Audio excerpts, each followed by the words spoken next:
major commercial center destroyed by fire. Reaction tonight to the election of a new DNA leader. And an infant boy needs the help of the Grand Bahama community. The Bahamas Tonight Northern Edition starts now. This is the Bahamas Tonight, the Northern Edition. Good evening, all. I'm Shashina Rowe-Parkinson. As always, it is so great to have you with us. Topping news this evening, arson is suspected in that massive blaze that destroyed the Britannia Mini Mall in Caravelle Beach yesterday. The fire erupted shortly before 3 p.m. and despite the best efforts of fire crews, the mini mall housing 10 small businesses was destroyed. Now, police say a female suspect is currently in custody in connection with this blaze. Jay Philippe has more.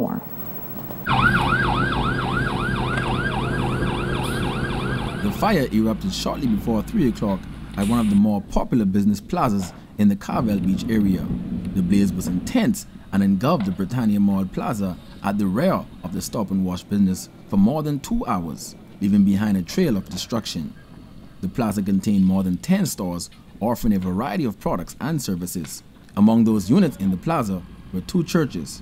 Fire Chief Superintendent Chief Ernest Hanna leading the firefighting crew on the scene. When we met the building in the advanced stage of burning, which means that the roof was pretty much engulfed already. The fire was protruding to the roof already.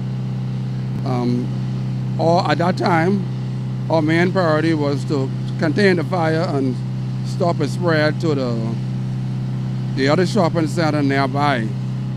We had some challenges at first because the way the building is constructed, there is no firewalls separating the different business houses, so the fire was pretty much able to walk all through the roof in quick time without any kind of impediment, any kind of firewall in the building. So that posed a challenge for us.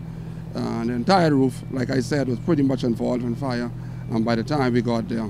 Business owner Whitney Bean recently opened his gift shop in December of 2018.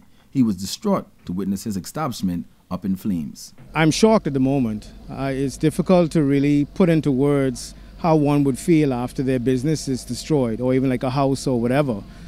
And so right now, I'm looking at the remnants of what was. We had great plans for it. It was showing potential.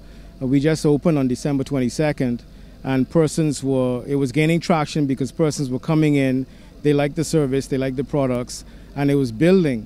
And so we were encouraged by that. At this point now, it's obviously starting from scratch again. Erica Williams is the owner of 2 separate businesses in the Britannia Plaza. She lost both of her stores in the fire. This is really a blow. You know, I just have to bounce back, but well, with the help of God, I have 2 businesses in here. I actually have Hustle, Men's Fashion, and Modivas. And the fire just burned it all down. Within an hour, the place was smacking smooth.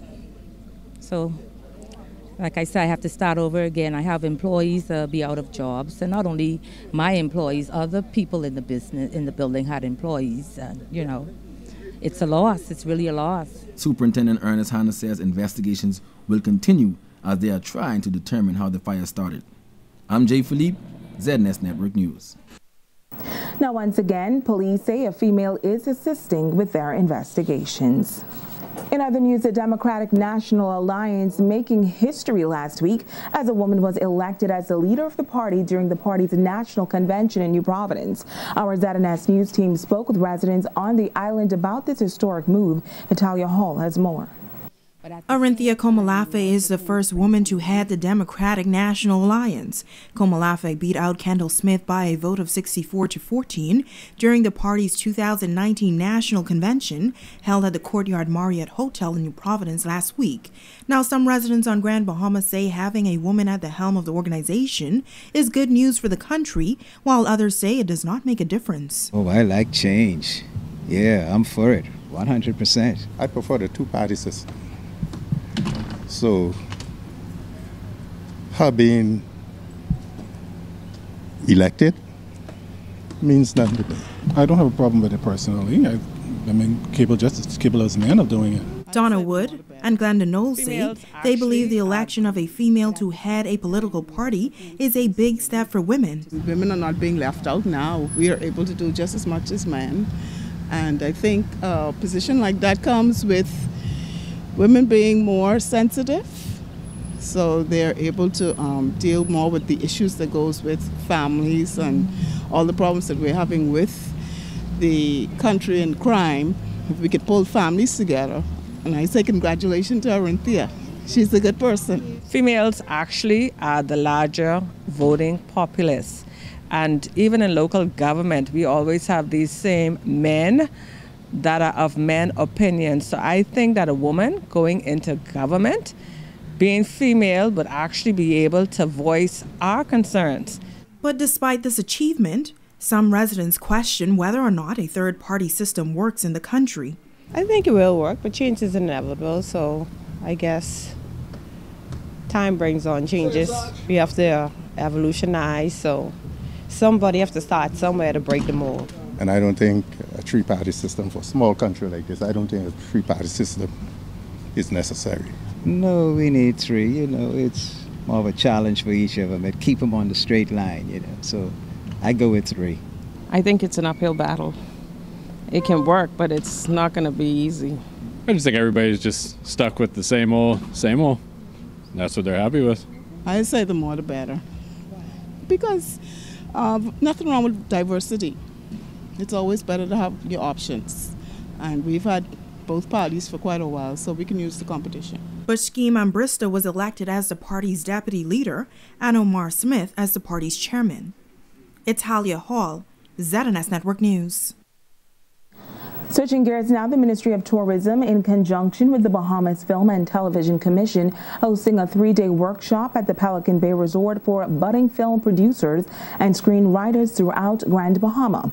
The second annual Movie Master Series bringing scores of talented Bahamians together to hear from a professional in the filmmaking industry. The second annual Movie Master Series bringing scores of talented Bahamians together to hear from a professional in the filmmaking industry. The Minister of State for Grand Bahama in the Office of the Prime Minister, the Honorable Kwesi Thompson, says such initiatives are in line with the government's agenda to revitalize Grand Bahama. Our administration is committed to promoting Grand Bahama as a primary location for local and international film and television production industry. To this end, I'm pleased that the organizers of this series has been able to include Grand Bahama on its agenda.